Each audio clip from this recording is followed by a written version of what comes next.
Somente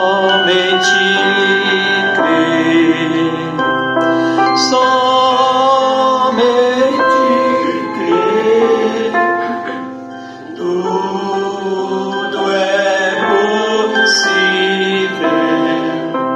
Somente crer, somente crer, somente crer, tudo é possível. Somente crer.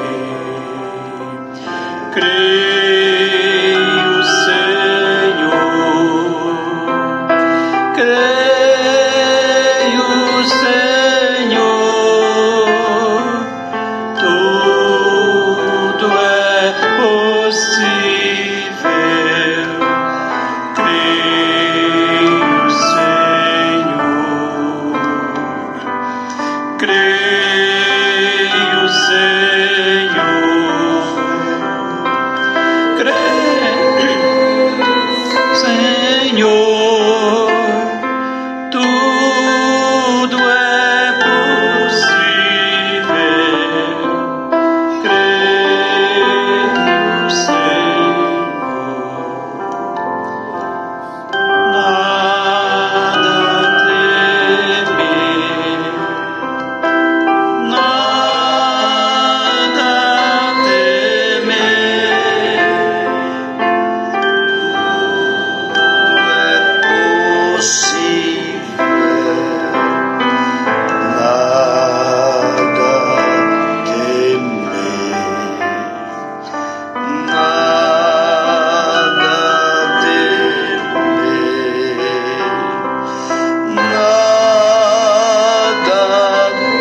temer, tudo é possível. Nada temer.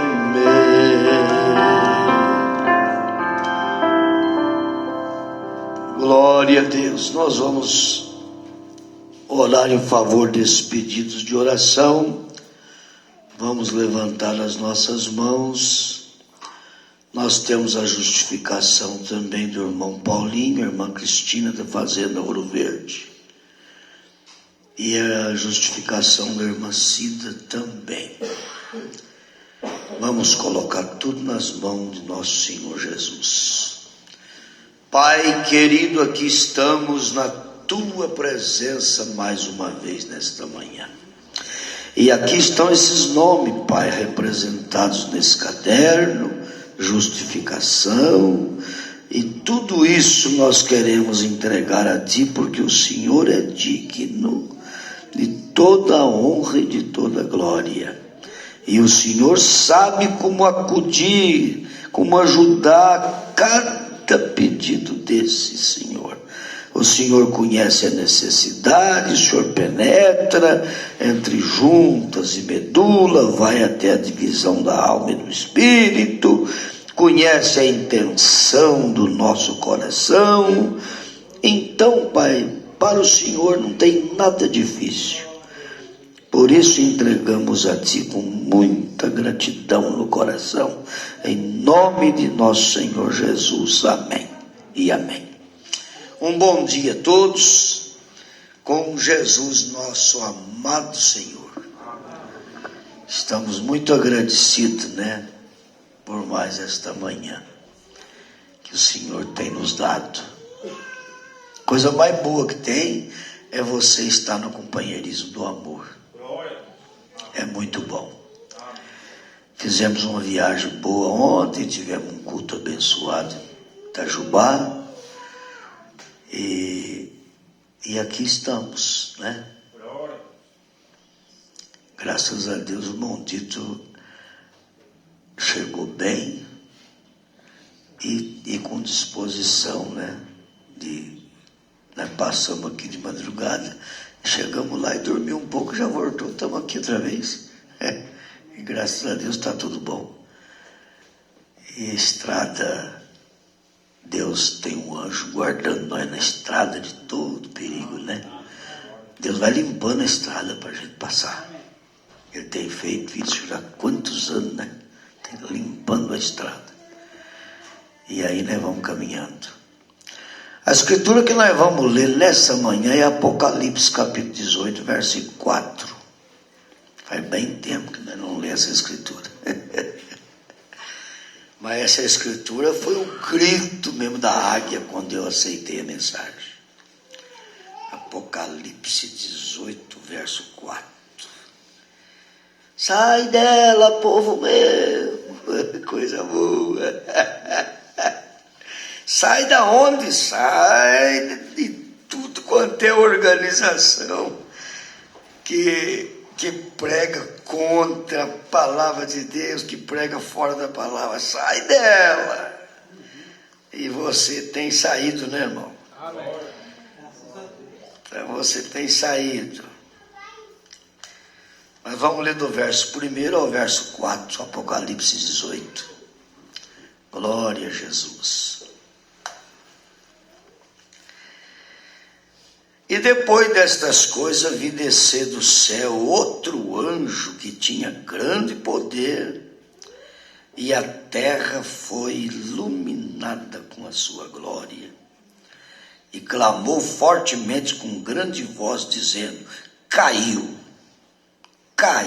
a grande Babilônia, e se tornou morada de demônio e covil de todo espírito imundo, e esconderijo de toda ave imunda e odiável, porque todas as nações beberam do vinho da ira da sua prostituição, e os reis da terra se fornicaram com ela, e os mercadores da terra se enriqueceram com a abundância de suas delícias.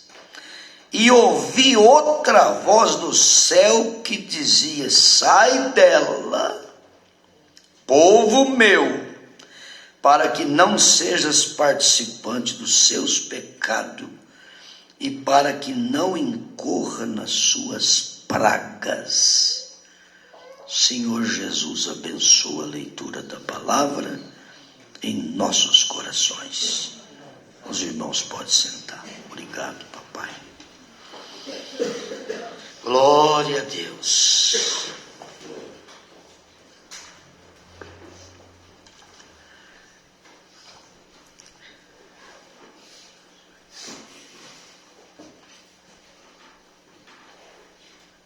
Estive meditando um pouquinho nesta manhã sobre a atitude. Que tipo de atitude que nós vamos tomar com certas coisas, né, que acontecem na nossa vida. Qual seria a atitude nossa em relação a determinadas coisas que acontecem na nossa vida?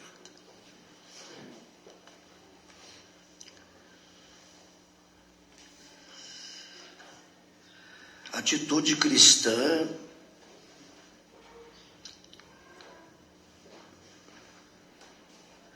é uma coisa muito profunda, porque até mesmo antes de abrir a nossa boca, a gente tem condições de administrar isso. Antes de falar qualquer coisa, a gente tem condições de administrar qual será a nossa atitude em relação àquilo que nós ouvimos. Que tipo de atitude que nós vamos tomar quando uma pessoa fala com a gente? Que tipo de atitude que nós vamos tomar quando nós somos repreendidos por alguém? Que tipo de atitude que um pai vai tomar em relação ao filho? Que tipo de atitude um filho vai tomar em relação a um pai. E isso tem um campo muito vasto. E eu anotei algumas escrituras e comecei com Abraão em Gênesis capítulo 22. Ali está escrito que Deus colocou Abraão em prova para ver que tipo de atitude que Abraão ia tomar em relação a essas provas que Deus estava permitindo para ele. Aí você vai encontrar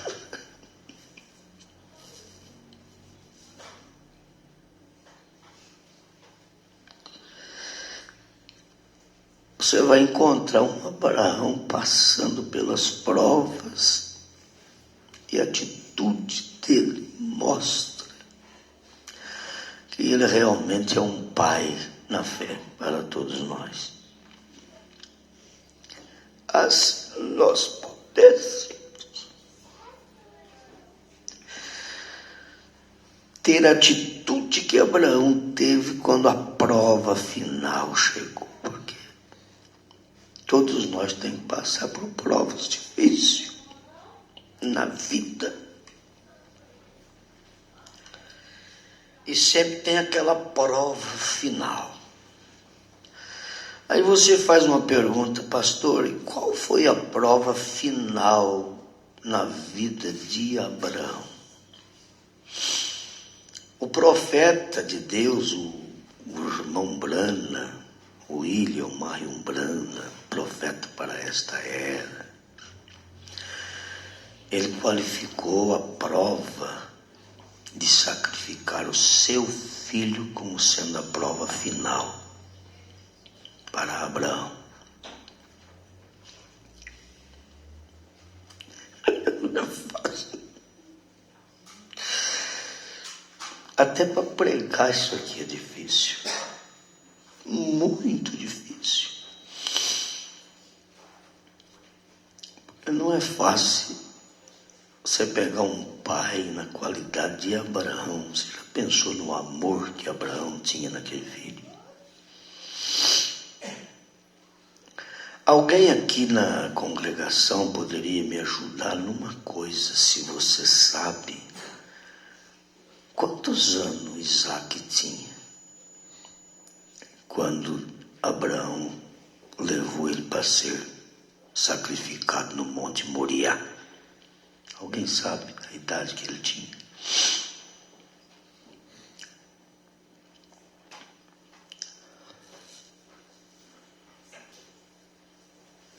Eu escutei uma pessoa falar essa semana que foi depois de 20 ou 30 anos que Isaac nasceu, que aquilo aconteceu. Parece que eu estou lembrado de alguma coisa que Isaac era um menino novo. Já deu pregação, 17 anos, eu não sei. 17, né? Já vi alguém falar sobre isso. Também já escutei falar qualquer coisa sobre ele sendo um menino novo. 15, 14, 15 anos. E eu vejo que tem sentido, né? O menino ao lado do papai, obediente. Parece que não dá a entender. Eu vi uma pessoa de uma grande igreja mesmo, de renome, falando que foi de 20 a 30 anos depois que Isaac nasceu, que ele foi levado para ser crucificado. Eu escutei aquilo, fiquei quieto. Nós não tem nem nada, alguma coisa concreta mesmo. O Marcos viu falar, viu pregação de 17 e eu também não tenho concreto. Quem sabe que alguém pode ter, né? Eu também já ouvi 14, 15 anos. 14, 15 anos. Hã? Que era de 14, Pois é, isso que eu estou lembrado. Estou lembrado disso. Aí quando ele falou de 20 a 30 anos, eu fiquei quieto, não falei nada, porque eu não tinha a certeza na hora para... E tem coisa que mesmo você tendo certeza é melhor ficar quieto. Aí vem, passa na primeira peneira, é verdade. Às vezes passa na segunda, é uma coisa boa, né, irmã? E às vezes não passa na terceira. Às vezes não tem necessidade de falar nada também. Aí você fala, aí começa a criar uma discussão. Aí o outro vai afirmar que é os 20 mesmo. Aí você fala que é 15 e aí começa a discutir. Então não compensa. Tem coisa que não compensa. Pastor, mas aí 14 anos, o filho ainda está em concordância com o pai, não está mais sabido do que o pai. Ele está concordando, que ele está aprendendo. Né? Agora eu não acredito que com 20 anos meu filho ia concordar. Nem levar lenha, nem junto com ele levar lenha, não ia. Ele ia ficar assim.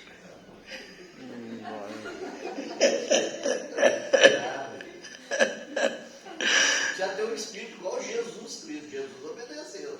Com 33 anos foi para a cruz. Mas eu não creio nisso. Com 21, o que é isso, rapaz? Na hora que nós estamos vivendo, aqui dentro do tabernáculozinho tem moço de 21 anos aqui que é obediente pro pai, tudo aqui tem.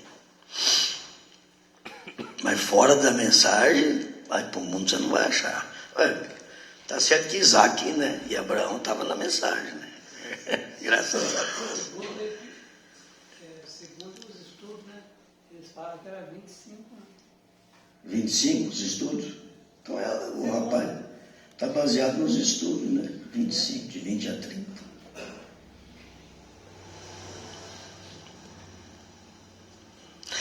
Eu não sei, eu preciso me aprofundar um pouco nisso. Eu já vi falar de 14, 15. Então a gente precisava saber certinho mesmo, né? Quantos anos foi. Mas para os nossos dias, 25 anos parece ser muito grande, uma idade muito avançada, né? Mas para aquela época lá, 25 anos era muita coisa. O Maldito falou uma coisa que tem fundamento. Você fala com 21, né? Tem fundamento, irmão Dito. Está certo. Naquele tempo, Abraão mesmo viveu 175 anos. Quando nasceu o Ismael, ele estava com 86 anos. Gênesis 16, versículo 16. Então vamos descobrir agora. Era Abraão da idade de 86 anos quando Agar deu Ismael a Abraão. Então se deu Ismael. E depois Ismael foi começar a criticar a Isaac. O Isaac devia estar crescidinho. Então, 86. E quando Foi 10 anos, né? Quando nasceu Isaac, Aí depois mais 15 nasceu Isaac. ele já estava com 14 anos quando nasceu Isaac. Ismael já estava com 14. 14 anos quando nasceu Isaac. Agora resta saber quanto tempo que gastou para que eles foram para o Egito. Né? Quando criticou, quando houve a crítica de Ismael criticou a Isaac e foi mandado, a Sara mandou a Agar embora. Então tu tem que saber só essa idade para saber a idade que estaria. Então o certo é que ali foi a prova final, né, de Abraão. Ele era bem obediente, né? Sujeito ao pai mesmo. Sujeito, O pai, o senhor está... Nós estamos indo para fazer esse sacrifício para Deus? Isaac perguntou para o pai. Mas escuta aí, onde é que está o cordeiro? E Abraão disse para Isaac: filho, cordeiro Deus proverá. E o menino era inocente, irmão. Você já pensou um moço com 20 e tantos anos, inocente, né? Ele não sonhava que o negócio era com ele. Estava seguindo o pai para fazer o sacrifício. Pai, e o cordeiro, cadê? É inocente, não sabia de nada. Hoje as crianças de 7, 8 anos pegam um celular. Nossa, pai, parece que não tem criança inocente mais. Começou a ir para a escola, vai perdendo. A inocência está violada. Criança de 10 anos, 12, sabe mais do que o pai e a mãe. Você já pensou? Isaac inocente, pai, e o cordeiro cadê? Filho, o cordeiro Deus proverá. Mas que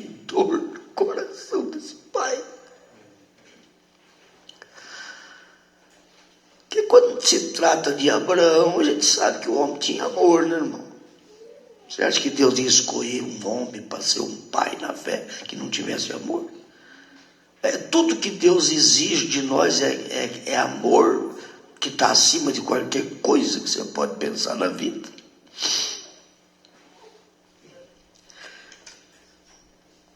Deus proverá o cordeiro. Olha a atitude de Abraão diante de Deus. Um homem disposto a sacrificar o seu próprio filho. Ali não era uma peça que estava sendo feita, não, como nós às vezes fazemos. Ali não era uma peça. Ali era algo verdadeiro, algo real. Ele estava indo para fazer o sacrifício mesmo. Embora ele cria na ressurreição. Porque se Deus prometeu esse filho, e prometeu que através dele a sua descendência ia ser abençoada na terra, e se Deus está pedindo para sacrificar ele, Deus vai ressuscitar. Então Abraão cria na ressurreição. Aí você pergunta para mim assim, pastor, como é que o senhor crê que Abraão cria na ressurreição? Como é que o senhor pode afirmar? Você pode firmar pelos frutos. Tudo você confirma pelos frutos que você conhece a árvore. Você conhece uma árvore de laranja quando você vê que o fruto é laranja. Tem muitas árvores que parecem uma com a outra, mas no fruto às vezes é diferente. Você tem que discernir pelo fruto. Entendeu? Então, qual foi o fruto de Abraão que provou que ele cria na ressurreição? O fruto é esse aqui. Ele disse para os seus servos que o acompanhou naquela viagem. Quando estava chegando perto do lugar aonde ia ser feito o sacrifício, ele falou para os seus servos, vocês fiquem aqui. Eu e o moço vamos adorar o Senhor e depois nós, o fruto está aí, depois nós voltaremos. Não é eu voltarei, porque ele ia sacrificar o menino, por certo ele tinha que voltar sozinho, né? Mas ele diz, nós voltaremos, porque ele cria que Deus era capaz. Falava moço, é moço mesmo, né? Moço, eu e o moço vamos ali. Então não é uma criança, né? É um moço. Entendeu? E nós voltaremos. Então aí você vê a atitude de um homem que realmente estava firmado na rocha mesmo. Um homem que não tinha dúvida na fé. Irmão, nós podíamos ficar o dia inteirinho só com esse Abraão aqui. Gênesis 22. Pastor. Eu penso que lá em Gênesis 21, versículo 8, deixa para nós sabermos aproximadamente a idade que estava o Isaac, quando foi seu irmão Ismael foi embora. Versículo 8, e cresceu o menino e foi desmamado. Então Abraão fez uma grande banquete no dia em que Isaac foi desmamado. E viu Sara que o filho de Agar, a egípcia, que esta tinha dado a Abraão, zombava. Então, quando ele desmamou, a criança desmama mais daqui um ano, né? Por aí, né? Depende, né? E eu mamei até 2 anos e meio. Tem criança que mama até 4, 5, depende disso aí. Mas na média, acho que é mais ou menos por aí. 1, 2 anos, né? Na média. É a média, né? 1, 2 anos. Mais 14, que era a diferença, certo? Então dava em torno de 16 anos, 17 anos, 16, 17 anos. Seria mais ou menos isso. Porque, e disse Abraão, deita fora esta serva e o seu filho, porque o filho desta serva não herdará com meu filho Isaac, com Isaac. E pareceu essas palavras muito mal aos olhos de Abraão, por causa do seu filho. Porém, Deus disse a Abraão: não te pareça mal aos teus olhos acerca do moço e acerca da tua serva. Em tudo o que Sara te diz, ouve a sua voz, porque em Isaac será chamada a tua semente. Mas também do filho desta serva farei uma nação, porquanto é a tua semente. Então, quando ele foi desmamado, o Isaac foi embora. Naqueles dias foi embora Ismael. Desmamou. Ele já estava com 14 anos, mais os dois da desmama. Então deveria estar com 16, 17 anos. É um moço, né? Então tá aí, já dá para entender melhor o quadro, né? Então, a atitude de Abraão. Irmão, quando Deus exigir alguma coisa de nós, vamos ver que tipo de atitude que nós vamos ter em relação àquilo que Deus está pedindo para nós. Às vezes Deus pede coisa para nós fazer, coisa simplesinha. Deus não dá uma carga maior do que aquela que nós podemos suportar. Você já sabe disso. Mas Deus pede às vezes uma coisa simplesinha para nós, e Ele quer ver a nossa atitude naquilo. Entendeu? Quer ver a nossa atitude. Como nós vimos aquela mulher do fluxo de sangue, a atitude daquela mulher. Você acha que Jesus não podia ter ido nela e já chegado e falar: filha, você está com um problema assim, assim, assim, levanta e vai embora, você não vai ter mais nada disso aí. Mas Jesus faz de conta que não está nem enxergando a pessoa que está em necessidade. Ele faz de conta que não está nem enxergando, como ele fez no caminho de Emaú com aqueles discípulos. Ele foi pregando para eles, pregando, e quando chegou na aldeia onde eles iam ficar, ele passou reto, ele não parou. Ele não parou. E qual foi a atitude deles? Senhor, fica um pouquinho mais, é tarde. Olha a atitude. Atitude de uma pessoa hospitaleira. Ô irmão, vamos chegar. Você já tomou café? Você já comeu alguma coisa? Você já almoçou, irmão? Não almocei ainda. Puxa vida, então você aguenta um pouquinho. Nós acabou de almoçar, acabou a comida, mas meia hora para nós fazer um arrozinho, meia hora. Está cozido, não demora. Atitude nossa em relação às coisas que Deus pede para nós. Deus colocou um mendigo diante de Martim para ver a atitude dele sobre aquilo.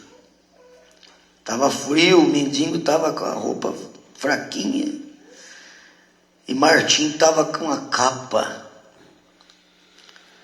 Martim cortou a capa no meio e deu para o mendigo cobrir do frio. Aquele mendigo apareceu ali. Deus fez aquilo para provar a atitude de Martim. Ver o que ele ia fazer com aquilo, o que nós vamos fazer. Que tipo de atitude que nós vamos tomar. Que tipo de atitude com a criança vai tomar quando um diácono ajuda ele, porque o diácono não repreende para fazer maldade para ninguém, repreende para ajudar. Que tipo de atitude que os pais dessa criança vai ter para ajudar essa criança? Respeitar um diácono que é um policial na igreja?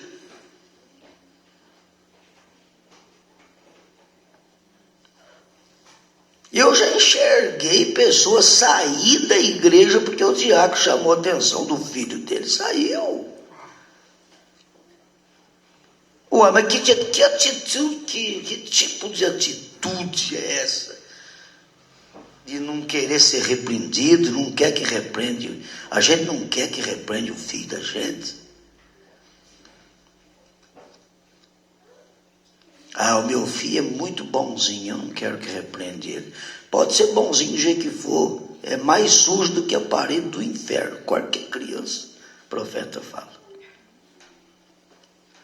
Nossa, uma criancinha suja que nem a parede suja, igual a parede do inferno. Nasceu em pecado, formado em iniquidade, criou falando mentira, é uma sujeira a vida nossa. Estou falando do Sebastião aqui, quando era criança, catando toquinho de cigarro para a rua. A vida é mais suja do que a parede do inferno. E a Venã fica dolorido, porque quantas mães que não choram e não sofrem porque a polícia prendeu o filho. É dolorido para uma mãe, para um pai, ver um filho preso, é dolorido. Mas e se eu falar para você que lá dentro da cadeia ele está livre da morte? Quantos que não está preso hoje, que o melhor lugar para eles é preso? Sabe qual é que é a hora boa de sair de dentro da cadeia? É sair convertido, igual o ladrão.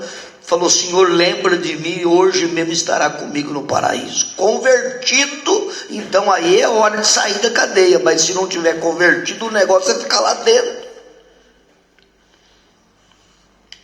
É o melhor lugar que tem, ficar lá dentro, está livre, o pai pode dormir, a mãe pode dormir. Nossa, o pai e a mãe vai dormir com o filho preso? Claro, o filho está vivo, amanhã cedo está tomando um cafezinho lá, está almoçando, está dormindo de novo, e o pai está dormindo sim, está livre do perigo de ser morto na rua, porque vai ser morto mesmo, não tem jeito de não ser.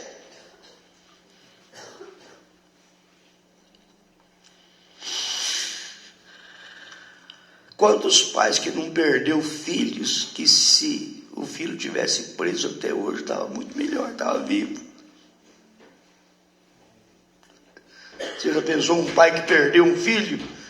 Se ele tivesse a oportunidade de ter o filho pelo menos preso, para ele de vez em quando fazer uma visita e dar um abraço, seria muito melhor. Mas qual é que é a atitude nossa?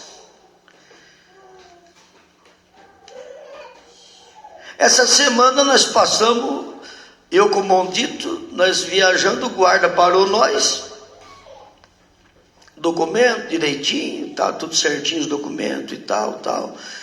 E o guarda, ele falou para nós assim, vocês vão ir para o culto, vocês oram para Deus abençoar nós lá, porque o povo não gosta de polícia, né, Mondito falou.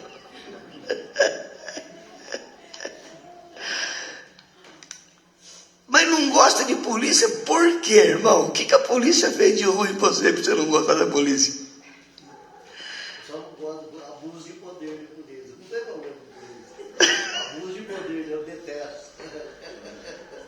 Mataram, judiaram demais de Jesus. Isso não é por causa de mim, não. Quando eu assisti esse filme de Jesus Cristo aí, o que mais judiou de Jesus Cristo foi as polícias. Arrebentaram com ele.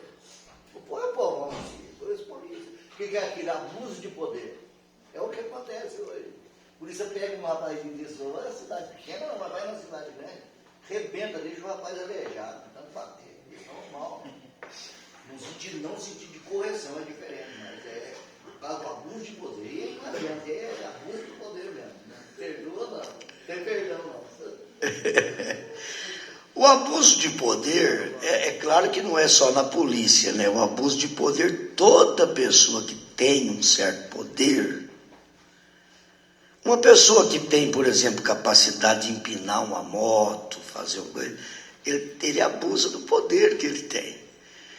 Ele levanta a moto, até para fazer bonito. Pastor, é que eu pedi no amor. Lá na minha rua de casa, eu vou falar uma coisa para o senhor, só com 2, 3. Escola é isso, é para aprender. Escola é participação. Tá a curva lá embaixo da escolinha, eles vão até lá na frente da irmã Lessa, desse jeitinho. Eu falo, se cair, eu nem perto no voo, fecho até a porta. Porque está procurando a morte. Para que aquilo? Eu fiquei na garupa e aquela com a roda assim, nossa, até me arrepio. É abuso de poder. A coisa mais terrível, pastor. Aí depois, coitadinha das mães que sofrem. É abuso de poder, porque a pessoa, por exemplo, um motorista bom mesmo, que ele tem confiança que ele é um motorista bom, ele anda a 150 por hora, anda a 180, anda a 200, porque tem abuso de poder. Entendeu? Não é o caso do Mondito e o Mondemar. Eles andam devagar. E nem o caso do Mão Maurício, está andando devagar. O Mão Zé Carlos tem que andar devagar mesmo, porque carreta não dá para sortar, né? Carreta não. Carreta tem que obedecer às placas. E a coisa não é fácil. Mas é abuso de poder, entendeu?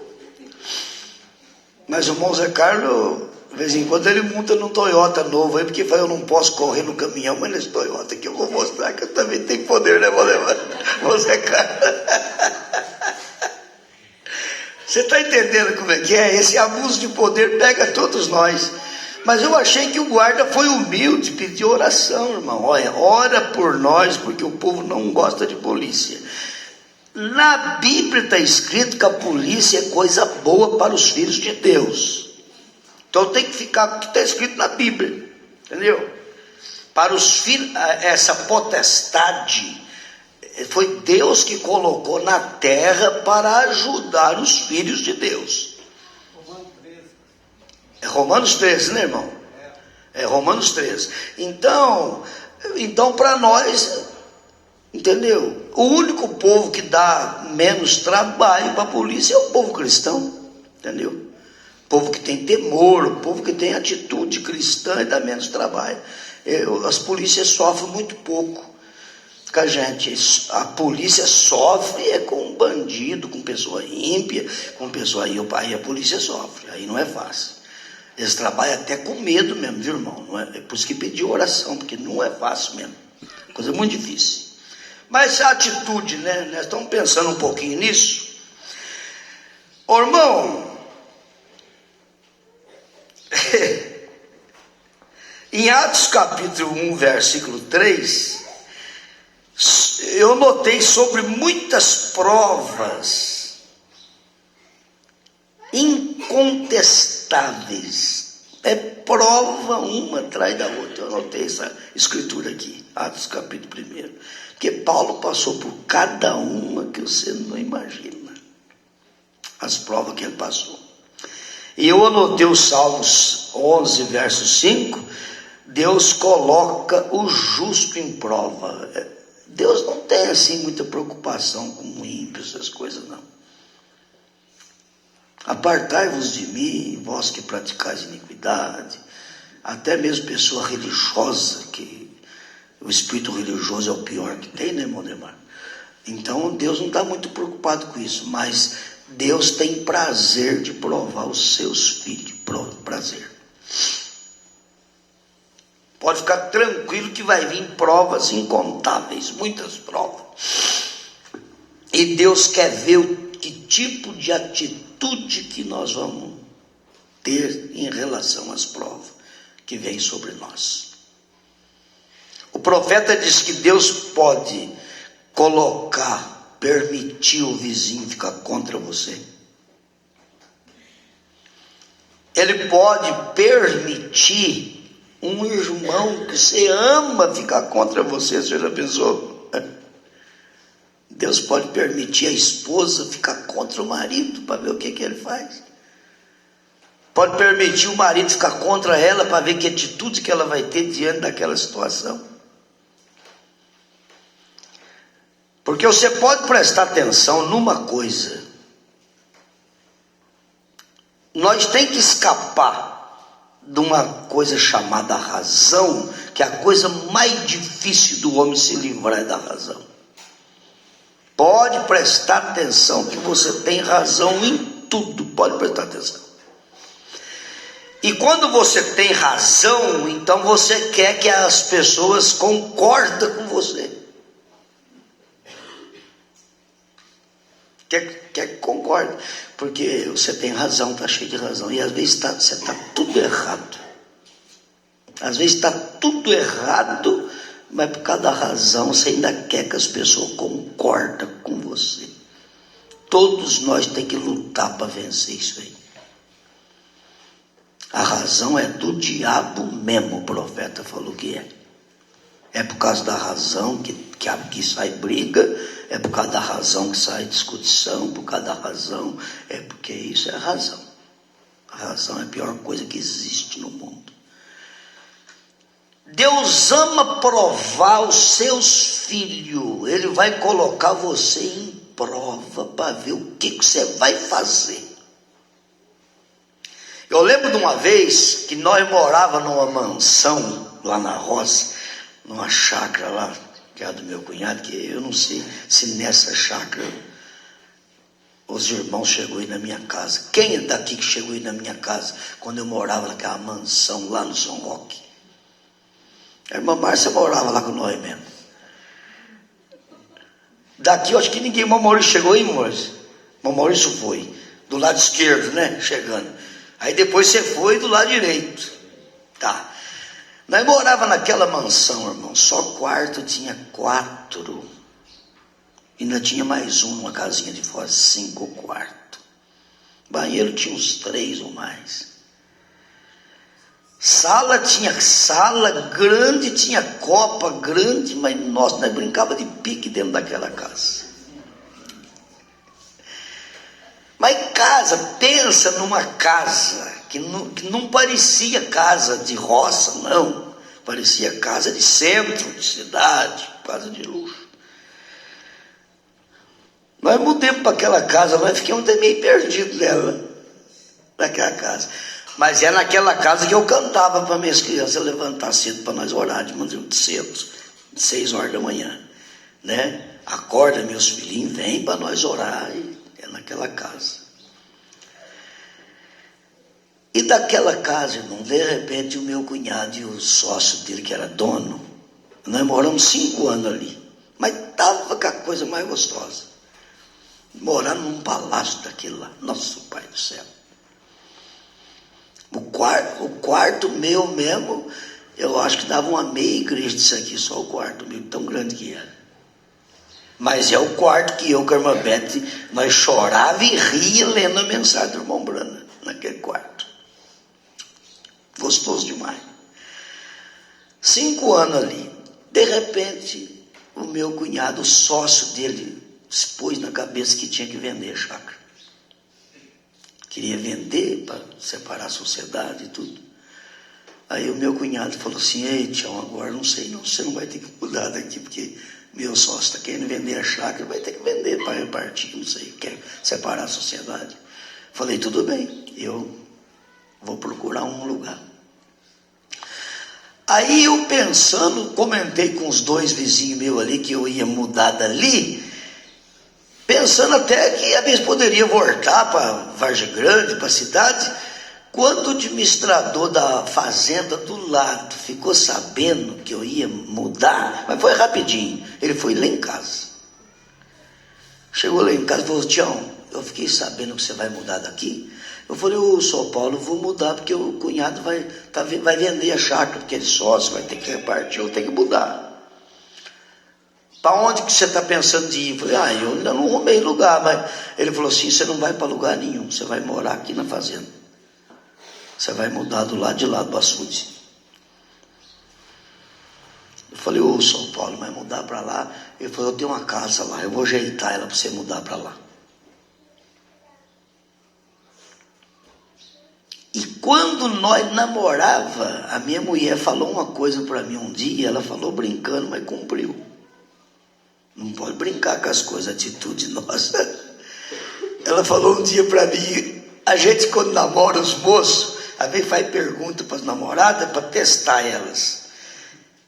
Eu perguntei para ela assim: mas escuta aqui, será que se eu casar com você, você tem coragem de acompanhar eu para todo lado que eu for mesmo? Eu lembro que ela falou assim: com você eu moro até num rancho, ela falou. A irmã Beth prometeu isso para mim. Falou assim: com você eu moro até num rancho, se for preciso. E ficou aquilo e passou, não lembrei mais daquilo. Mas saiu da mansão e foi morar num rancho no outro lado. Que o Maurício foi no rancho, ele foi. Irmão, mas e a atitude? Graças a Deus, sair de uma mansão e entrar num rancho, com madeiramento roliço já muito velho, muito carujo, que eu tive que estender uma lona de baixo, fazer um forro de lona, o carujo caía em cima da lona, foi fazendo papo na lona assim. Na hora que deitava na cama, tinha que deitar de lado, abria a boca, o carujo caía dentro da boca. Lá e foi morar nesse rancho. Eu nunca vi a irmã Beth reclamar de nada na vida, nunca reclamou. A Sara está aqui hoje conosco, que é testemunha. A Sara nasceu lá nesse lugar e tudo. Meus filhos nasceram quase tudo lá, no lugar mais difícil. Então, e a atitude de sair de uma mansão e entrar num rancho para morar? Graças a Deus não teve murmuração, não teve reclamação, não teve nada. Simplesmente como se tudo contribui para o bem mesmo daquele que ama a Deus. Então, a atitude nossa em determinados casos, tem casos que acontecem na vida nossa, irmão Demar, que a gente não espera, quando quer ver acontece. Mas e a atitude a partir daí? E a atitude nossa? Que jeito que vai ser o comportamento nosso? Entendeu? Eu lembro das minhas crianças, quando eles pediam dinheiro para comprar bala, era 10 centavos. Quando ia na igreja, era R$2 para pôr na salva. Então Ô pai, mas por que na salva tem que ser mais e para comprar bala tem que ser menos? Então, atitude, entendeu? Atitude nossa.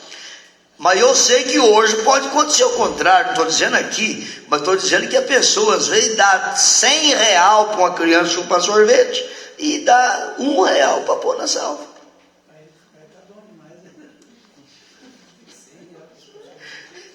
Você pensa que não tem? Tem pessoa que sai com a família na praça aí para comer lanche, gasta R$100, R$200, e na hora que a salva passa, põe uma moeda.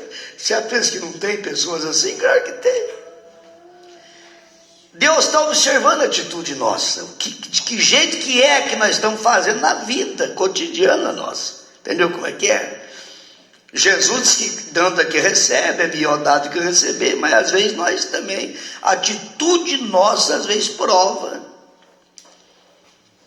O contrário, nós temos que observar todas essas coisas. Pode. Ouvi falar que num lugar lá, não sei qual dos dois lugares, que a luz, a coluna de fogo, subia e descia lá. Teve algo assim? Alguma coisa assim?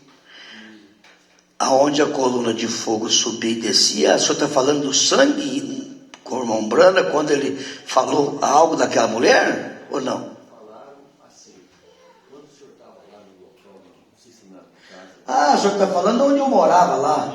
Lá no rancho foi. Lá no rancho. Lá na mansão, lá não aconteceu isso não, mas aconteceu coisas maravilhosas também. Agora, lá no rancho aconteceu mesmo. Lá foi 11 horas, eu estava terminando de lavar, eu tinha uma máquina de lavar cenoura, estava terminando de lavar. Eu tinha terminado de lavar, carregado a Kombi para me entregar no outro dia, estava terminando, era 11 horas da noite. E de repente, quando eu terminei de carregar tudo, que eu virei e olhei para lá assim, desceu aquela luz. 11 horas da noite, aquela luz desceu, e aquela luz subiu, aquela luz desceu, subiu e repartia assim. Eu fiquei maravilhado com aquilo. Fiquei maravilhado. No outro dia cedinho, eu fui lá na casa do irmão Maurício, que é xará teu, que eu tinha ganhado ele para mensagem. Eu cheguei lá na casa dele cedo. Falei, ô irmão Maurício, eu vim aqui para te contar uma coisa. Ele falou, já sei o que o senhor vai contar. Ele falou o quê? Eu falei, o quê? Ele falou assim, eu estava chegando de Vargem Grande, ontem era 11 horas da noite, eu peguei uma carona e desci aqui na porta para descer o trio para ir. E quando eu desci, que eu peguei o trio para descer em casa, eu olhei lá para a casa do Senhor, dali dava para ver a casa minha lá. E eu olhei lá para a casa do Senhor e eu vi uma coluna de fogo descendo e subindo lá na sua casa. Ele falou, já sei o que o senhor fala, eu vi. Eu tinha visto também. Eu falei, que jeito que era essa coluna de fogo? Ele falou assim, era como se fosse o braço de um homem. Ele falou para mim, um braço com uma mão assim na ponta, assim um braço, era como se fosse o braço de um homem. O irmão Maurício Torremo, chamado de irmão Torremo, ele viu também, isso aconteceu lá, aconteceu uma vez só, na vida que eu vi. Foi ele que contou para o irmão? Foi, aconteceu isso aí mesmo. Coisa maravilhosa, não tem jeito de esquecer de uma coisa dessa. Aí eu estava olhando essa coluna de fogo que está na cabeça do irmão Branei, é um braço com uma mão na ponta, presta atenção para você ver. É um braço com uma mão na ponta assim, ó. Pode prestar atenção. Do jeitinho que ele viu. Aquele tempo acho que a mamãe estava lá com nós, não? Ela só lembra disso também.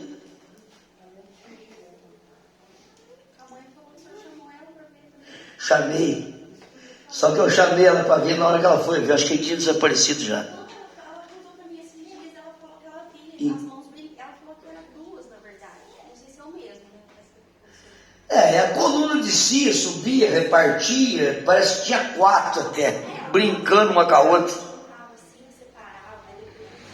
Coisa, então a mãe viu, eu chamei para ver mesmo, foi coisa maravilhosa que aconteceu ali num lugar.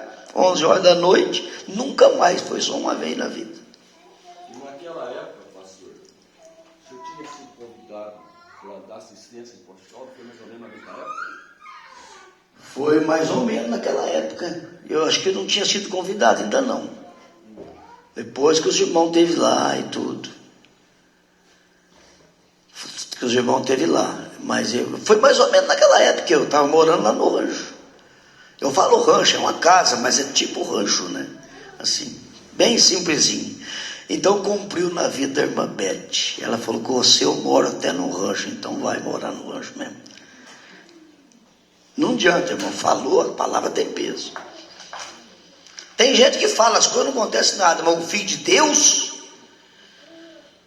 se você crê que você é um filho de Deus, irmão, cuidado com aquilo que você fala. Mas cuidado, vigia para não falar. Boca fechada não entra mosquito. Entendeu como é que é? Eu anotei mais uma escritura, você quer ver uma coisa?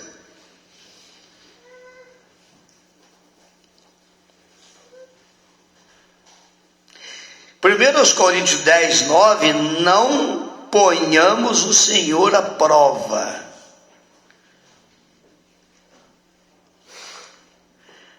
Ele sim, apesar de que ele falou, fazei prova de mim, ele falou isso aí.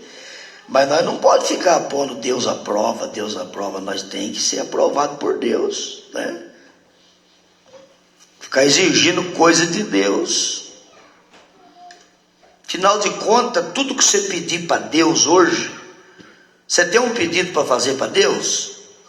É certeza que alguém vai levantar a mão e falar, tem. Todo mundo tem. Mas posso falar uma coisa? Ele já te deu muito mais do que isso que você está pedindo aí. Já te deu muito mais do que isso que você vai pedir. Eu acho que você vai perder tempo de pedir, porque já deu mais. Analisa primeiro, antes de pedir, para ver se ele já não te deu isso aí muitas vezes mais e você não percebeu. Senão fica pedindo uma coisa que Deus olha para você e fala, filho, mas pera lá, eu te dei muito mais do que você está pedindo aí, você está pedindo muito pouco. Ontem eu tive um dia, esse ano, é o dia mais provado também, desse ano que aconteceu comigo. Nem um acidente do carro lá, do Peugeot, ontem, mas eu fui trabalhar, um trabalho dia de sábado, vou lá para terminar essa vida. Você viu o sofrimento. Mas aí a prova e o livramento que Deus me deu, acho. Eu ia batendo de frente com o motoqueiro, mas ele ia arrebentar.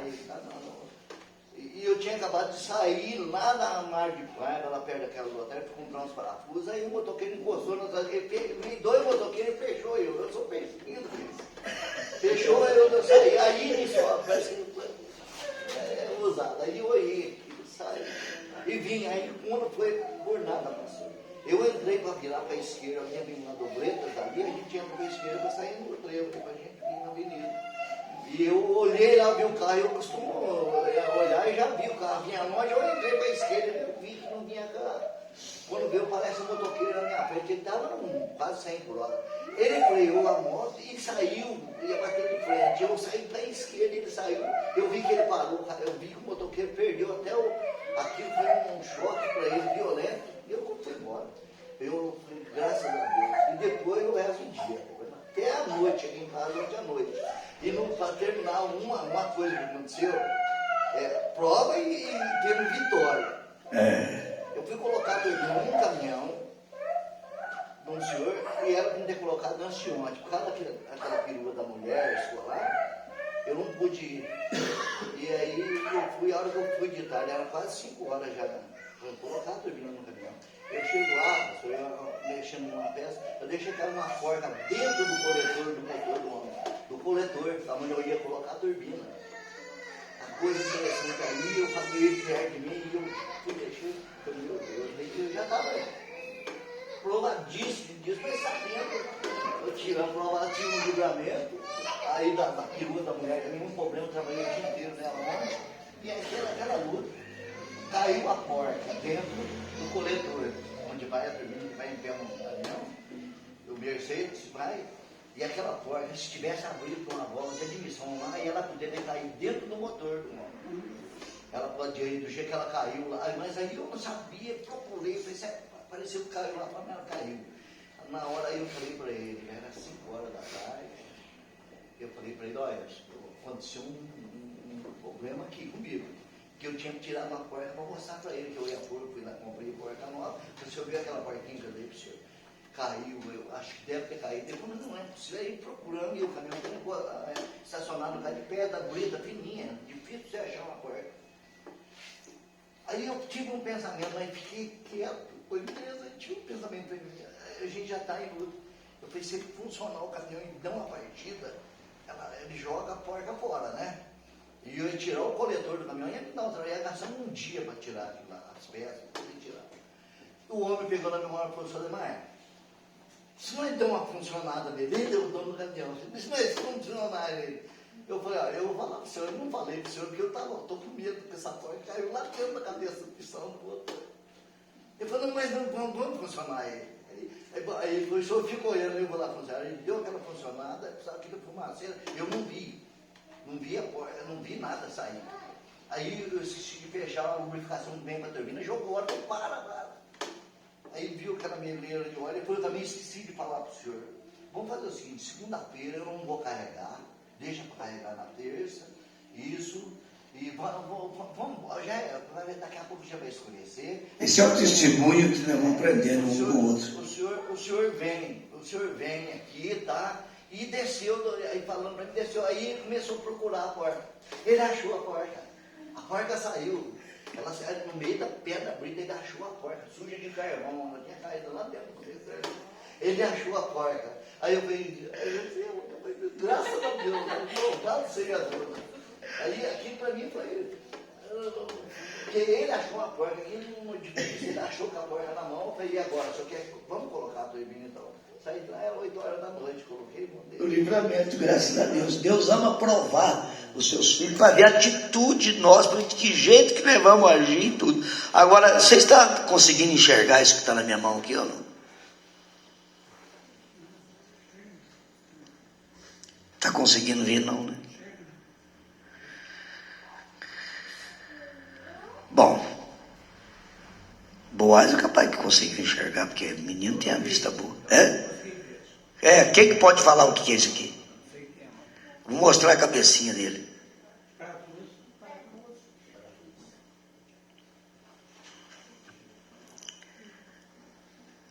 E agora? Eu preciso... E agora? Deu para ver, ó? Tá cheio de preguinho, você...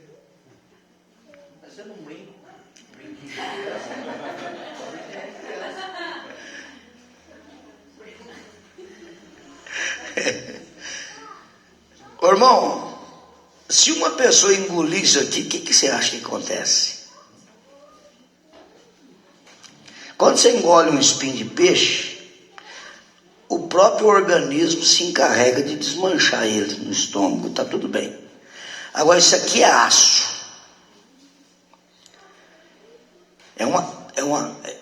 É bem grandinho ele aqui, ó. Ele dá quase 1 centímetro aqui, ó. Olha o tamanho dele. É uma ponta que nem a ponta de uma agulha, mesmo assim, bem fina. Com essa cabeça. Se a pessoa engolir isso aqui, o que você acha que vai acontecer dentro do estômago da pessoa? Vai virar um câncer às vezes? Vai picar o estômago dentro, porque a comida vai trabalhando dentro do estômago e ele é onde ele pegar, vai furando.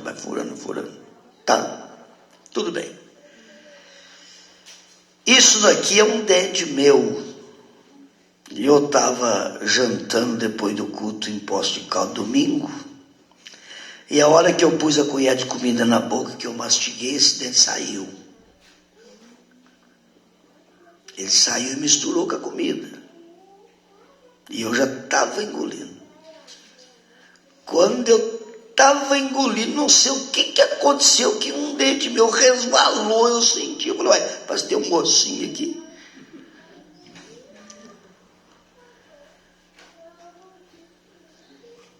Você está vendo, irmão, que a gente morre, mas morre facinho. Isso aqui é a coisa mais simples de morrer. Eu estou mostrando porque aqui tem 50, 60 pessoas com 30 dentes, cada um tem muitos dentes por aqui. E se acontecer de um dente teu amolecer, se ele for um dente natural, não acontece nada. A raiz do dente não é isso aqui. Mas isso aqui é um pino, foi um dente, foi colocado, uma coroa, aí comendo um torremim quebrou a coroa, e depois ficou a parte do metal da coroa, e o Sebastião, em vez de mandar arrumar, ficou achando gostoso mastigar com o metal, entendeu? E aí foi amolecendo ele devagarzinho e tal, eu já percebi que ele estava meio molinho, e eu nem sonhava que isso aqui ia sair na colher de comida. Se tivesse engolido isso aqui, tchau, faz uma renda dentro do organismo, acaba com tudo, morre. Isso aqui mata. Eu estou mostrando para vocês, porque isso aqui serve. Se um dia você estiver passando por isso aqui, você já sabe que é perigoso matar a gente, isso aqui, ó. Se não é a mão de Deus, eu tinha engolido, mas eu já ia engolir. Quando quer ver, resvalou um trem que eu pensei que era um ossinho. Fui PVV. Aí aqui, ó. Falei, vou pôr dentro do bolso do paletó, que eu vou guardar isso aqui para mostrar. Qual era a atitude que o irmão devia ter tomado? A atitude minha foi muito... Eu tinha que ter arrumado isso aqui já... Quando amoleceu, eu já tinha que ter arrumado. Atitude errada de ficar esperando. Tem coisa que você não pode. É a mesma coisa do pneu, Mondemar. O pneu tá careca. Qual é que é a atitude? É trocar o pneu. Senão pega uma chuva e dá problema. Então atitude, nós temos que tomar atitude mesmo. Quando precisa tomar, tem que tomar. Entendeu como é que é? Tomar atitude. Senão como é que nós faz? Ontem nós pregamos em Itajubá. Depois você vai ver o culto lá, sobre ouvindo, reconhecendo e agindo. Se você ouve, reconhece, mas não toma atitude, não age, não resolve nada, irmão Demar. Aí eu ouvi uma mensagem profética. Que mensagem linda. Tudo bem. Você reconheceu que essa mensagem é boa mesmo, é verdadeira? Reconheci. Eu ouvi e agora eu estou reconhecendo mesmo que essa mensagem é verdadeira. Então tem que agir. O que tem que fazer? Tem que ser batizado em nome de Jesus, tem que tomar ceia, tem que lavar o pé, tem que entrar na obra, tem que ser incluído no plano para o arrebatamento. Se nós não tomar atitude, nós vamos ficar sendo... Sabe o que Tiago falou sobre isso? Tiago, capítulo 1, verso 22, não seja somente ouvinte da mensagem, mas seja um praticante da mensagem. É atitude, tomar atitude. Entendeu como é que é? Você definiu, é isso que tem que fazer? Então tem que fazer. Você pega uma terra para plantar, é a mesma coisa. Você definiu. Você vai plantar o quê? Que vou plantar feijão. Então tá bom. Quando que você vai plantar? Eu vou plantar daqui 90 dias. Então já é hora de comprar o carcário, já arar a terra e já jogar o carcário, porque ele gasta 90 dias para incorporar na terra. Tem que tomar atitude. Agora, eu estou com dúvida, não sei se planta, se não planta. Se tiver dúvida é para não fazer. O profeta diz, com dúvida não faz. Mas se você não tem dúvida mais, você sabe que é isso que você tem que fazer, então tem que tomar atitude. Eu estava pensando, irmã Márcia, definiu, vai mudar mesmo, vai, então vamos tomar atitude. Papo, quando que ele estava aqui, almoçando com nós. Tem que tomar atitude, não pode ficar enrolado, enroscado com uma coisa que tem que fazer, que já definiu. Entendeu como é que é? Você gostou da moça? Gostou. Você gostou do moço? Gostou. Tá tudo bem, tá tudo certo. Tem dúvida? Não, não tenho. E por que ficar namorando 5, 6 anos para quê? Ué, tem que definir, Se já está definido, tem que tomar atitude. Fala, então vamos fazer a coisa funcionar. Então eu penso que nós temos que, agora, se você tiver dúvida, então pelo amor de Deus, nem mudança e nem casamento, é as duas coisas mais perigosas que tem, é fazer com dúvida. Pode fazer não você faz e dura muito pouco tempo. Pastor, senhora, o senhor falando nesse parafuso, eu estava lembrando da dona Dircinha. Ela comeu uma asinha e uma pontinha de ossinho da asinha furou a tripa dela, ela quase morreu. olha, você Uma pontinha da asinha. Ponta do osso, hein, que o organismo desmancha, ele ainda deu problema. Ela fez cirurgia seríssima. Quase que ela morre. Por causa de uma pontinha. Não, isso aqui se tivesse engolido, você já ia ter um velório logo aí, eu tinha que fazer cirurgia, tinha que abrir, tinha que tirar, correndo, o negócio não é, tem que ser depressa, porque é aço, é uma ponta de aço dentro da gente. Entendeu como é que é? Não tem como. Aí ela fez o exame, aquela tomografia, né? O osso estava na tripa dela, enfincado na tripa do intestino dela. Olha, pessoal, uma coisa. Então é isso aí mesmo. Aí, valeu. Tudo isso aí vai juntando, porque isso aí é um aprendizado numa manhã dessa. A Demar pediu para mim fazer uma... como é que chama aqui? Dobradinha. Eu fiz. Ele foi para Ponce trabalhar e não veio para almoçar. Chegou já era tarde da noite. Eu falei, toma banho primeiro, aí depois você janta e já fica sossegado. Aí eu fiz a dobradinha, não achei costelinha de porco e comprei uns pedacinhos de suã. Aí porquinho novinho, para pôr junto. Aí ele estava lá pelejando, chupando aquele osso. Falei, ó, cuidado, porque se soltar algum osso aí você engolir, te fura tudo as tripas, viu?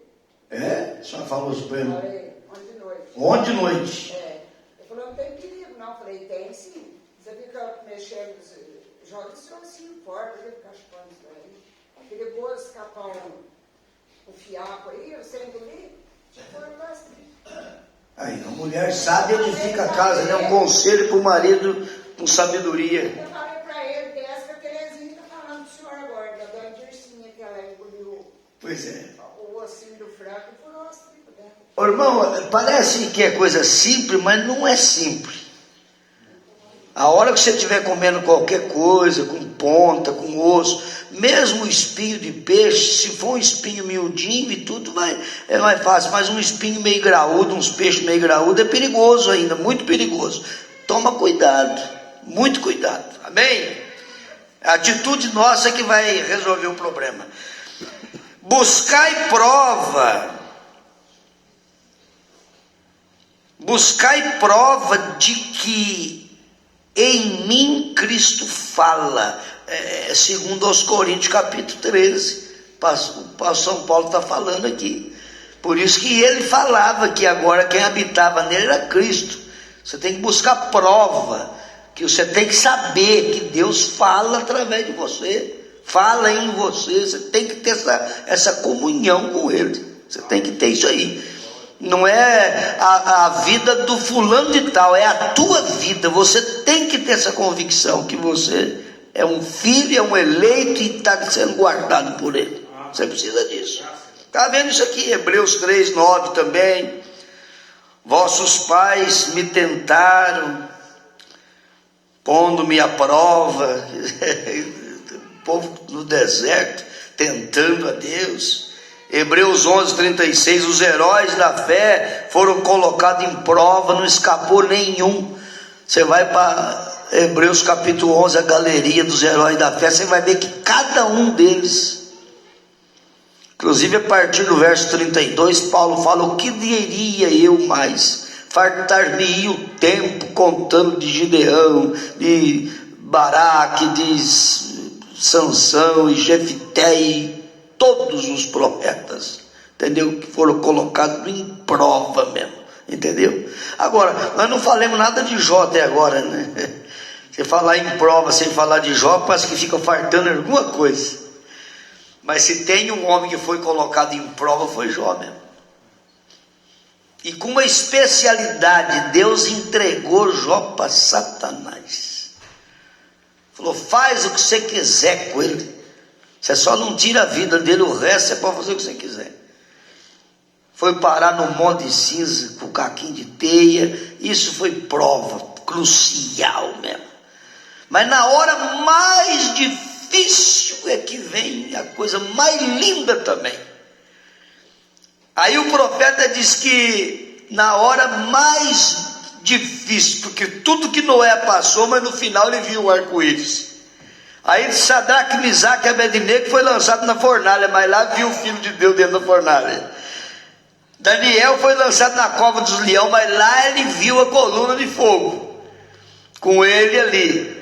E assim sucessivamente. Jó foi lançado no monte de cinza, mas quando ele estava lá no monte de cinza, ele pôde dizer: eu sei que o meu Redentor vive. A coisa mais gloriosa que um ser humano poderia ver, Jó viu a ressurreição de nosso Senhor Jesus Cristo. Ele diz: eu sei, não vi falar não, eu sei que o meu Redentor vive. E você também sabe o que está dentro do seu coração. Por isso que você não troca o espírito teu com o espírito de ninguém. Por que você não troca? Porque você conhece o teu espírito. Você sabe que você ama mesmo o Senhor Jesus. E é claro que tudo que estiver fartando na vida tua para completar a mesma obra, Ele vai fazer isso aí. Ele vai completar, não vai ficar nada para trás. Amém, irmão? Louvado seja Deus. Oh, que coisa maravilhosa. Eu precisava entrar aqui um pouco para nós terminar, porque o Apocalipse 18:4 aqui também não pode ficando assim, né? O profeta mostra todas estas coisas, como Roma, prostituta, esses mistérios, tudo mistério, que tinha que ser desvendado pelo anjo do Apocalipse 10, verso 7, tá? Mas nos dias da voz do sétimo anjo, quando tocar a sua trombeta, cumprir-se-á os mistérios de Deus, como anunciou seus servos profeta.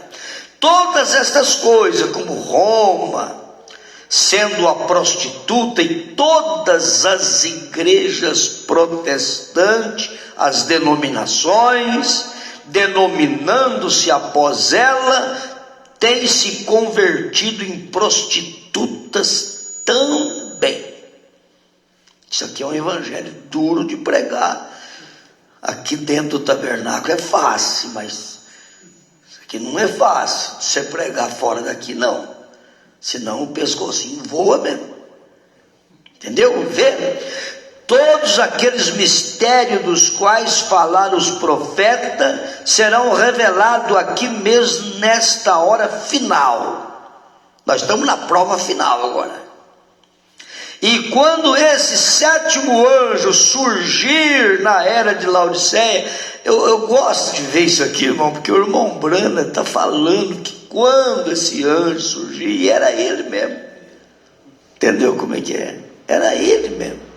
Quando esse anjo, glória, surgir na era de Laodiceia e começar a tocar a verdadeira trombeta, porque tem trombeta demais no mundo, mas tudo trombeta e não tem um som certo, entendeu? Não tem como se preparar para a batalha se a trombeta não der um som verdadeiro, né? Você já sabe. Oh, que coisa! Então, quando tocar essa verdadeira trombeta, por ser contrário eles não crerão. Essa verdadeira trombeta é contrário, vai contramão do mundo. O mundo não pode crer. Claro que não crerão nele. Profeta falando que quando esse profeta vier, eles não vão crer nele. Era ele mesmo. Oh, não obstante, será um profeta inspirado, porque não há maneira de explicar isso. O homem tenta explicar a Trindade e fica de cabelo branco, enlouquece e ninguém pode entender. Eles ainda creem que Eva comeu uma maçã. Olha a situação desse mundo, meu Deus do céu. Como é que isso encalacrou na mente do ser humano? E todas essas coisas, porque essa é a tradição a qual o homem se tem agarrado. O meu tataravô era isso, a minha avó era isso, o meu bisavô é isso, e eu também vou ser isso aí, até o fim. É garra naquilo, né? E assim como Jesus encontrou na igreja, é desse jeito. Mas ele terá que ser um profeta divino a quem se dirigirá a palavra de Deus como a verdadeira interpretação da revelação de Jesus Cristo. Então, o ponto principal da revelação profética é mostrar Jesus, quem Jesus é. Esse é o ponto principal, que é a revelação de Jesus Cristo. Então tem 1 milhão de pessoas que não sabem quem é Jesus, mas a noiva do Senhor Jesus, ela recebe essa revelação. E assim sendo, tem que ser desta forma. Deus nos ajude. Agora, quando se eu tocar, agora isso é assim diz o Senhor. Nós temos isso claro. Quando ele soar sua mensagem, declarará guerra, como Paulo fez com a igreja ortodoxa. Primeiro mensageiro da primeira era, quando ele saiu com a mensagem, Paulo, ele declarou guerra contra a igreja ortodoxa. Guerra. O segundo mensageiro declarou guerra, o terceiro mensageiro declarou guerra, o quarto mensageiro guerra, o quinto mensageiro, Lutero, declarou guerra contra a igreja romana. Guerra contra. O justo viverá da fé. Aquilo era guerra contra todo o sistema da igreja romana. Guerra. Veja, então, é assim diz o Senhor, nós temos isso claro. O Wesley também, quando entrou em cena, declarou guerra contra a igreja anglicana. Então, é guerra, quando o mensageiro vem é guerra. Agora o mensageiro da 7ª era da igreja está declarando guerra contra o sistema denominacional, entendeu? Guerra. Quando ele soar sua mensagem, declarará guerra, como Paulo fez com a igreja ortodoxa, como o resto deles fez, como Lutero, Wesley, contra as organizações. Quando se declara guerra, lhes dizendo que estão mentindo e que não é a verdade, e que estão enganando os homens. Aí você vai entender por que essa mensagem condena o pecado até na raiz, e principalmente o pecado religioso, entendeu? Até na raiz. Quando ele soar isso, não pode falhar, não falhará, porque ele será vindicado pela palavra de Deus. Vocês saberão exatamente que é. E nós sabemos mesmo, graças a Deus, né, irmão? Nós sabemos. E quando ele o fizer, tocar a trombeta para chamá-los da Babilônia, sai dela, povo meu, e não seja participante de seus pecados. Deus envia, não o perca. Quando ele começar a tocar a trombeta, o mistério será consumado. Notem, então é tempo. Veja, para que as vozes das 7 vozes seladas de Apocalipse 10 seja revelada. Entendem? Quando todos os mistérios do livro estiverem completo, a Bíblia diz aqui que ele consumará os mistérios. Quando os homens anteriormente, nas outras eras, têm pelejado pela verdade, pelejaram pela justificação, pelejaram pela santificação, pelejaram por isso e por aquilo outro. Que fizeram eles? Deram a volta e se organizaram novamente. Veja, fizeram a mesma coisa. Os pentecostais, os batistas, os presbiterianos, luteranos, cada um deles fez a mesma coisa. Regressaram e fizeram a mesma coisa. E a Bíblia diz em Apocalipse 17 que isto é o que eles fariam. A velha prostituta e suas filhas, o mistério da Babilônia. A Bíblia diz aqui que esse seria um dos mistérios que seriam revelados. Protestantes, prostitutas comendo, fornicação espiritual, dirigindo as pessoas por meio das denominações com sua taça de iniquidade, de doutrina feita pelo homem, e os empurrando para longe da fonte cheia de sangue, onde o poder do Todo-Poderoso flui abundantemente para manifestar a Jesus Cristo. As pessoas vão sendo tiradas uma distância, vai distanciando. Se isto é certo, então Deus o sustentará, e ele o tem feito, e ele continuará. Porém, quando isso acontecer, a palavra é consumada. Agora só resta uma coisa: são os 7 trovões que não conhecemos e que não tem soado em vão. Deus não faz coisa alguma para brincar. Nós brincamos. E amigos, praticamente, porém Deus não, nós brincamos. Deus não brinca. Tudo que Deus é, sim, não.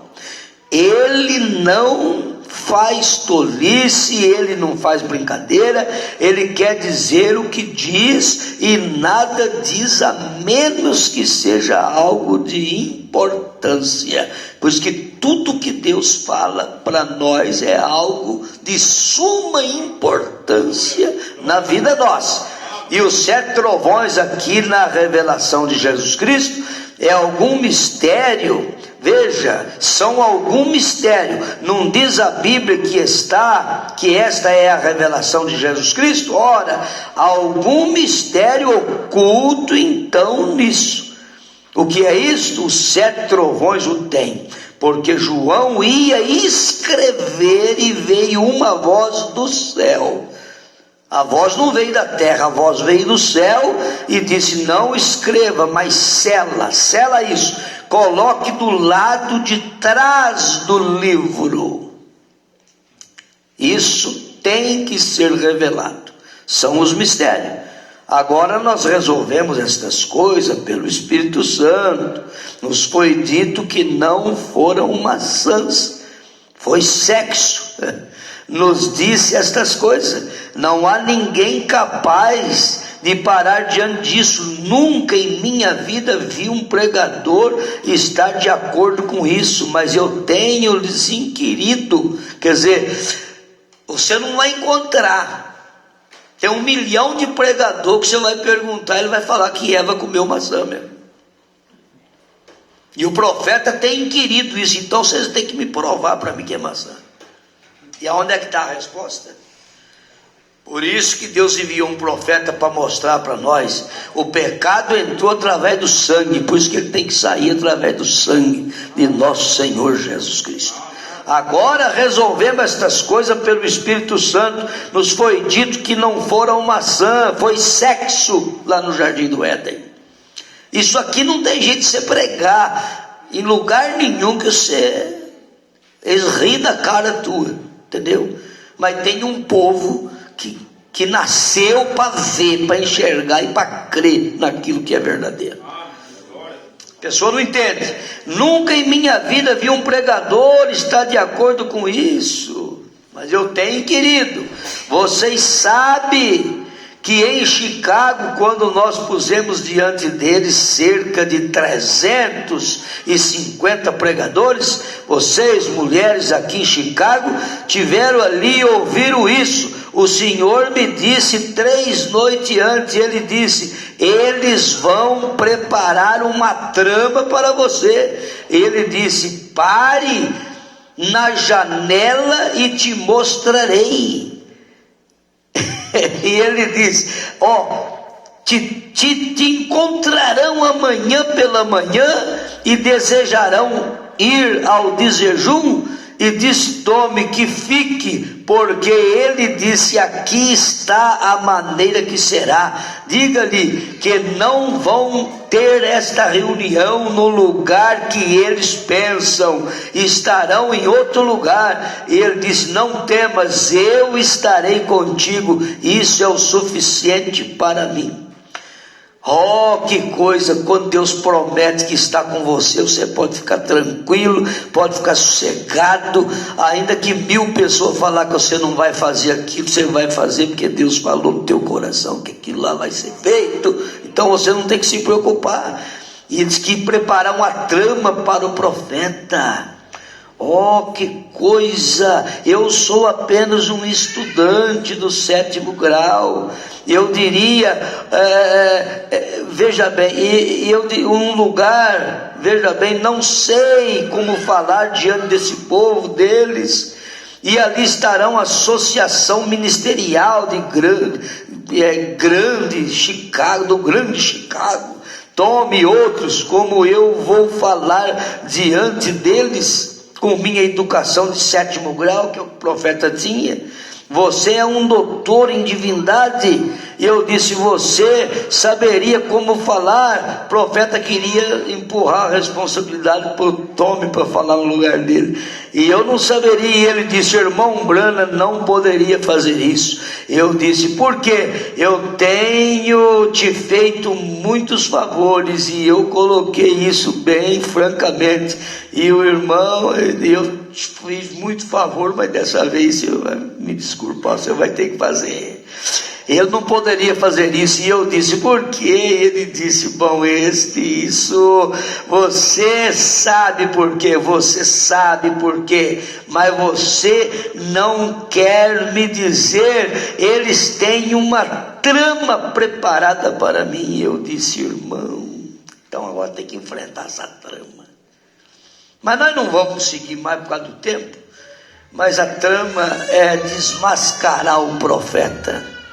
Tudo que a pessoa quer é desmascarar você, no seu testemunho, na sua maneira de viver, nas suas atitudes. As pessoas querem desmascarar. As pessoas querem provar que você está errado, quer provar que aquilo que você crê não é verdadeiro, quer provar que você é um santo rolador, quer provar que você é um fanático. As pessoas querem provar isso para a sociedade, que você perdeu até um pedacinho da mente. Eles querem provar isso. Eles querem provar que você é uma vovózona velha, com esse cabelão, com esse vestidão. Eles querem provar que você é um rapaz, um moço, entendeu? antissocial. Eles querem provar que você está perdendo seu tempo aqui na terra, que você vai descobrir isso tarde e você perdeu tudo. Eles querem provar isso, mas você tem dentro do teu coração a confiança e a convicção. Você pode dizer como Paulo disse: eu sei quem tenho crido. Aleluia, louvado seja Deus. Todos nós sabemos, nós ouvimos a voz de Deus: sai dela, povo meu. De tudo quanto é organização e sistema do homem, você tem saído para servir um Deus vivo e verdadeiro, que tem garantia de vida eterna para você. As demais coisas é areia movediça, amém, irmãos? Vamos ficar com isso aqui em nossos corações. A atitude nossa que vai mandar. Deus quer ver o que nós vamos fazer dessa prova que Ele tem permitido você passar. Ele quer saber se a atitude sua é uma atitude cristã ou é uma atitude covarde, algo assim, de pessoas que não podem ver um grilo cantar que já está morrendo de medo, essa coisa toda. Não, Ele quer saber se você é corajoso. Deus precisa de homem corajoso, que prega a verdade, a palavra de Deus, dói aonde doer, acontece o que acontecer. Ele precisa de pessoas que tenham um sentimento de águia, até um sentimento solitário. A águia, ela tem esse sentimento solitário. Você não precisa de tapinha nas costas, você não precisa de agradozinho de ninguém. Você pode servir a Deus debaixo de uma árvore, dentro de um rancho, dentro de onde for, dentro do automóvel. Você pode dar glória a Deus. Você não tem compromisso de ter medo e de ficar cismado com quem quer que seja. Então você é essa pessoa especial que Deus colocou na terra, que não se envergonha do Evangelho de Cristo. Às vezes nós nos envergonhamos de nós mesmos, mas Deus tem misericórdia de cada um de nós na hora que nós estamos vivendo. Senhor Jesus, obrigado, Pai, por esta manhã. A nossa atitude, Senhor, ajuda nós, Pai, com que a nossa atitude possa servir até de testemunho para ganhar almas para o Senhor, de pessoas que possam ver a nossa atitude em determinados casos. Quando as pessoas pensam que nós vamos fracassar por causa da circunstância, a nossa atitude mostra o contrário, que nós somos muito mais fortes do que a nossa condição, porque tudo podemos naquele que nos fortalece. Pai, muito obrigado por esta manhã gloriosa, por este amor, esta paciência dos irmãos para conosco, e nós estamos num amor fraternal, num companheirismo do amor. Por isso então, Pai, nós só temos que agradecer o Senhor por esta bênção nesta manhã. Abençoa o almoço que será servido para os irmãos, abençoa cada um dos irmãos no retorno para os seus lares. Ó Pai, abençoa o culto da noite em Poços de Caldas, abençoa a nossa viagem. Eu estou viajando de madrugada lá para Florianópolis, o Senhor leva eu na paz, e dia 25 já estou voltando com a minha esposa de lá da casa da filha. Oh Pai, o Senhor é maravilhoso, o Senhor nos dá força para vencer todos os obstáculos. Obrigado pela cura da minha filha, que foi feita a cirurgia e está passando bem. Oh Pai, como o Senhor é maravilhoso. Pai, nós colocamos nas mãos do Senhor as nossas vidas, crendo que o Senhor está fazendo o melhor para todos nós, ainda que aparentemente parece que está pior, mas no fundo, nós vamos entender que está melhor, cada dia melhor, porque tudo contribui para o bem daqueles que amam a Deus. Pai, muito obrigado. Sela em nossos corações esta manhã gloriosa, em nome do Senhor Jesus Cristo. Amém e amém, Jesus. Aleluia. O caminhar com Cristo só nos dará vitória, e as lutas que aqui passamos leva uma glória. Não penses que as tempestades vêm para nos derrotar. Os ventos sopram forte sempre, a nossa rocha nos firmaremos. nosso caminhar com Cristo só nos traz mais vida quando olhamos para frente, vemos a saída.